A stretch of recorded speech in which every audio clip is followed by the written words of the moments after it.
Following Mexico gaining independence from the Spanish Empire in 1821, and then preventing a Spanish invasion in 1829, it was safe to say the Mexican Republic was at its strongest.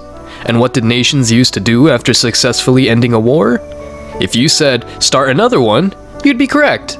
1838 saw the first outright declaration of war between France and Mexico, which led to a brief conflict over a loaf of bread.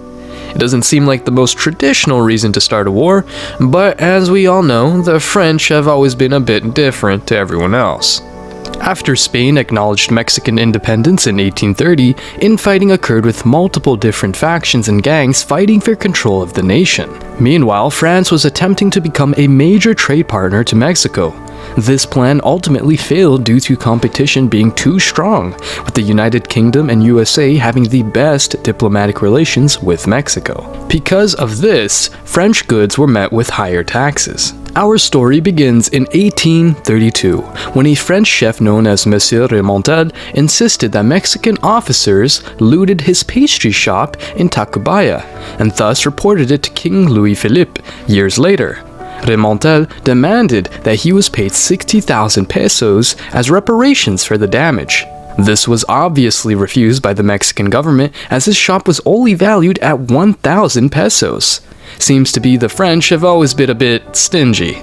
Now, this wasn't the only complaint made by the Frenchmen in Mexico, as amongst them there was the looting in 1828 of French shops at the Parian market, and the execution in 1837 of a French citizen who was accused of piracy. Disgusted with this news, in 1838, Prime Minister Louis Mathieu Mollet deemed the fee for reparations should be changed from the original 60,000 pesos fee to 600,000.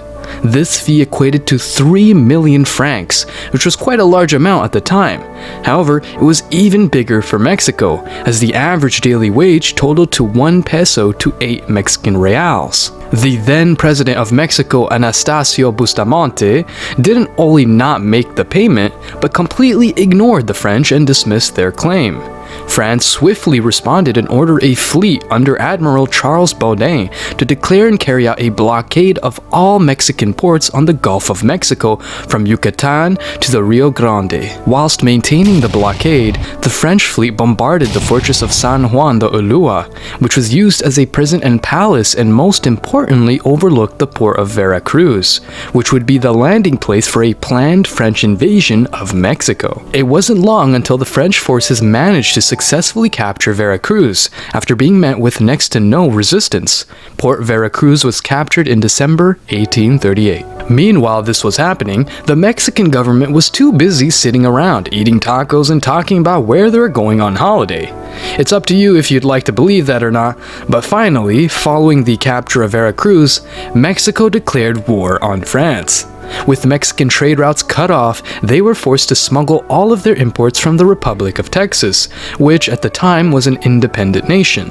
In fear of the French blockading Texan trade routes and ports, a battalion of Texan forces was ordered to patrol the Bay of Corpus Christi to stop Mexican smugglers. This decision proved to be effective, as smugglers were forced to abandon 400 barrels of flour on the beach of Corpus Christi Bay. With the lack of supplies and equipment, Mexico was in a rough position, as the French didn't plan on going away anytime soon. More assistance was provided to France, as the United States provided a schooner to aid the blockade. The Mexican government was confused just as much as they were ecstatic at the return of General Santa Anna, who was known for his military leadership.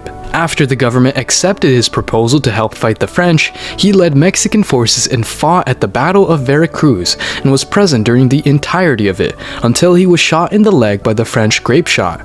With his help, both sides managed to come to a stalemate, and after the result of a bloody battle which saw hundreds of casualties, peace was restored following French withdrawal on the 9th of March 1839, with a peace treaty being signed.